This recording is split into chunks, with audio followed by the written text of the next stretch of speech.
श्री स्वामी समर्थ. सर्व भक्तांना माझा नमस्कार. भक्तांनो, आपण नेहमी बघतो आपले आई-वडील, आजी-आजोबा यांच्या हातात माळ असते आणि ते आपल्या आराध्य दैवताचा सतत मंत्रजाप करत असतात.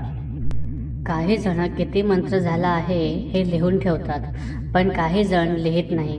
ते ईश्वराला सर्वस्व अर्पण करून मंत्रजप करत राहतात. तर काही वह्यांमध्ये देवाचं नाव लिहितात आणि असे गठ्ठेचे गठ्ठे जमा होतात. ते नुसते गठ्ठे नसतात, तर रिकाम्या वेळेत किंवा जीवनाच्या शेवटी घेतलेल्या देवाच्या नामाचा सबूत असतो. तुम्ही बघितले असेल, काही जण वहीमध्ये रामनाम लिहितात, तर काही शिवनाम लिहितात. भक्तांनो, आपण कर्म तर करतोच, कारण कर्म करणं हेच आपल्या हातात असतं. कोणाच्या मनात काय आहे किंवा पुढे काय होणार आहे हे आपल्याला माहीत नसतं. पण आपण जो मंत्र जप करतो, देवांचे जे नामस्मरण करतो, संध्याकाळी दिवाबत्ती लावतो, देवासमोर तुळशीसमोर दिवा लावतो, श्लोक म्हणतो, पण काही लोकांना असं वाटतं की या गोष्टींनी काही होत नाही. पण ज्या गोष्टींवर आपला ताबा नसतो किंवा ज्या गोष्टी आपल्या हातात नसतात, तिथे हा देवधर्म व मंत्रजाप आपल्या कामी येतो. मंत्रजाप केल्याने काय होते किंवा मंत्रजाप का बरं करावं हे आपण बघूया. मंत्रजाप करण्यामागे नुसतं एक नाही, तर अशी अनेक कारणं आहेत. पहिलं आध्यात्मिक कारण. आध्यात्मिक कारण म्हणजे मंत्रजप केल्याने आपली आत्मा शुद्ध राहते, आपला औरा चांगला होतो. मंत्रजप केल्याने ईश्वरासोबत संबंध नीट सरळ होतो. हळूहळू पापकर्म नष्ट होतात. साधना केल्याने आध्यात्मिक शक्ती व आशीर्वाद प्राप्त होतो. दुसरं मानसिक कारण. मंत्रजप केल्याने मन एकाग्र होतं. नकारात्मक विचार हळूहळू कमी होतात. मनातून तणाव आणि चिंता व भीती नष्ट होते. मनाला शांती आणि स्थिरता मिळते. तिसरे शारीरिक कारण. शरीरामध्ये आपली ऊर्जा निर्माण होते. मंत्रजाप केल्याने आपल्या शरीरातल्या ज्या नाड्या असतात त्याच्यावरती सकारात्मक प्रभाव पडतो. शरीरात सर्व ठिकाणी सकारात्मक कंपन पोचतात. त्यामुळे आपले शरीर व तब्येत चांगली राहते. आता बघूया व्यावहारिक लाभ काय होतो.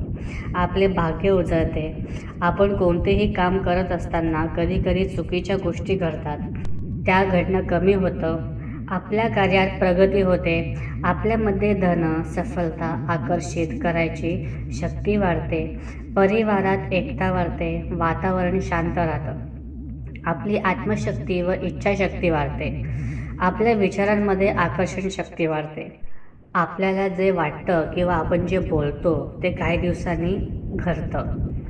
आपल्या मनात व जीवनात सकारात्मकता निर्माण होते व जी चांगली शक्ती असते किंवा आपण ऐकले आहे की देवींचे व देवतांचे गण असतात. जसं महादेवांचे प्रेतगण असतात, तसेच सर्व देवी देवतांचे गण असतात. आणि आपण जेव्हा जप करतो तेव्हा ते गण आपल्याकडे येतात आणि देवांना आपल्याबद्दल सांगतात. आणि जसं जसं आपला मंत्र सिद्ध व्हायला लागतो, आपण ईश्वरासोबत डायरेक्ट कनेक्ट होतो. भक्तांनो, सर्व देवी देवतांचे वेगवेगळे मंत्र आहे.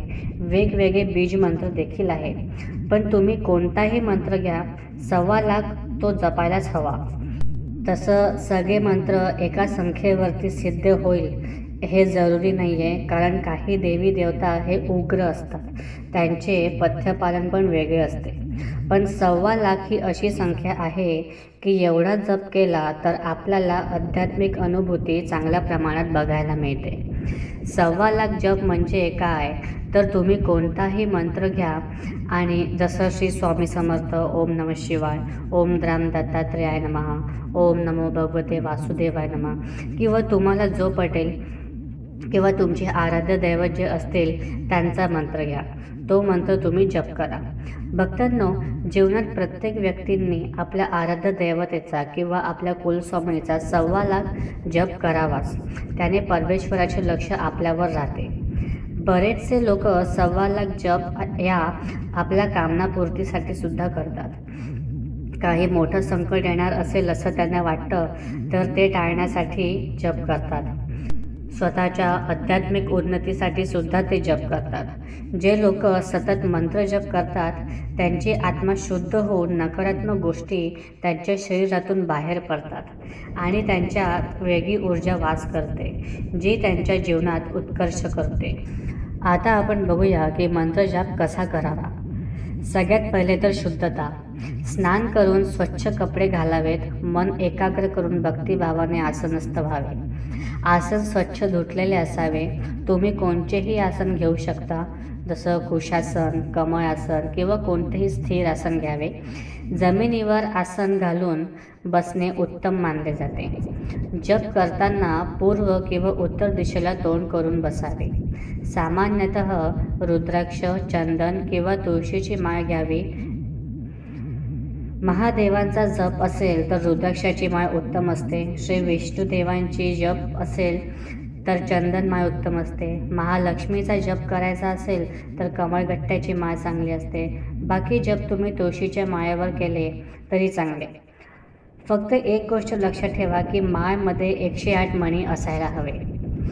आता 108 मणीच का बरं, हा प्रश्न कधी कधी मनात येतो। कारण आपल्या हिंदू धर्मात 108ला खूप महत्त्व आहे। आपल्या शरीरात हृदयातून 108 महत्त्वाच्या नाड्या जातात असं मानलं जातं। आपण जो गायत्री मंत्र म्हणतो त्यात 24 अक्षरे आणि 9 वार म्हणजे 96 + 12 उच्चार आहेत, ज्यांची संख्या 108 आहे। ज्योतिषशास्त्र मध्ये 12 राशी आणि 9 ग्रह यांचा आपण गुणाकार केला तर 108 येतो। 108 वेळा जप केल्याने देवांना संपूर्ण आव्हान होते।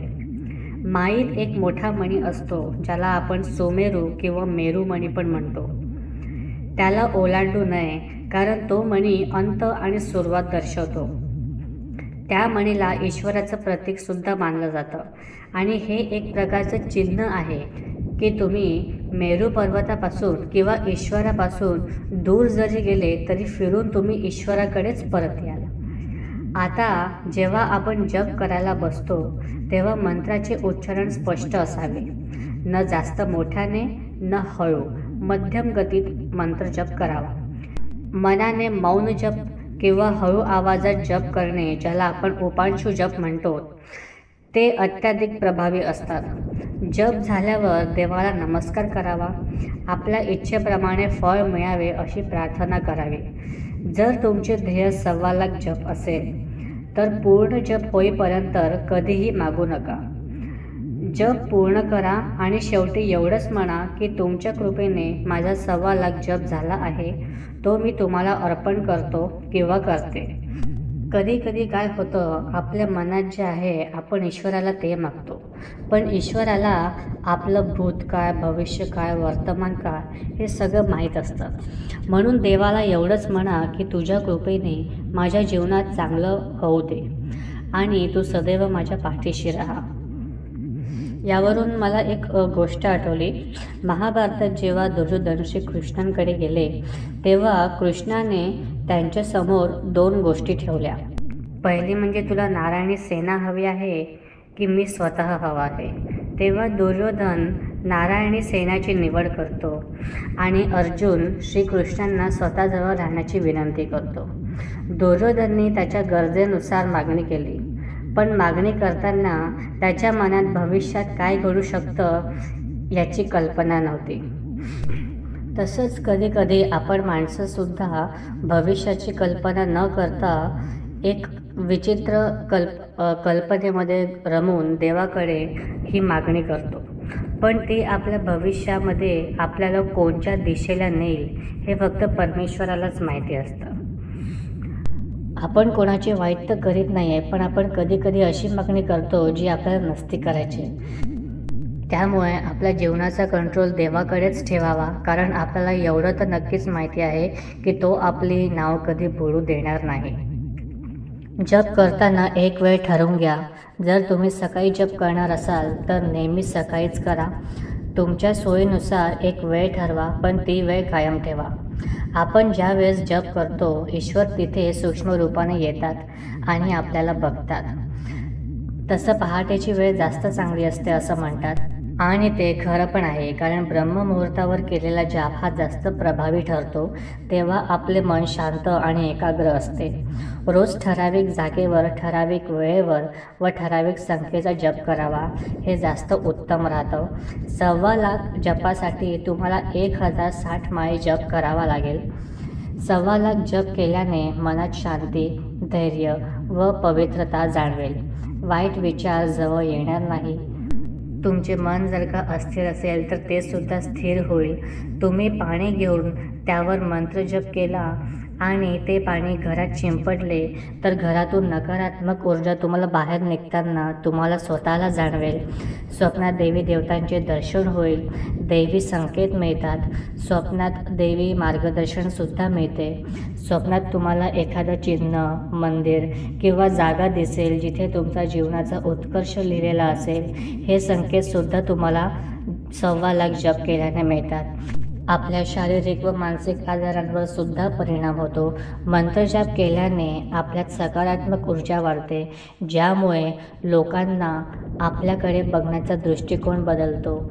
कोणी आपल्याकडे वाईट नजरेने बघत असेल तर त्यांच्या मनात आपल्याबद्दल चांगले विचार येतात.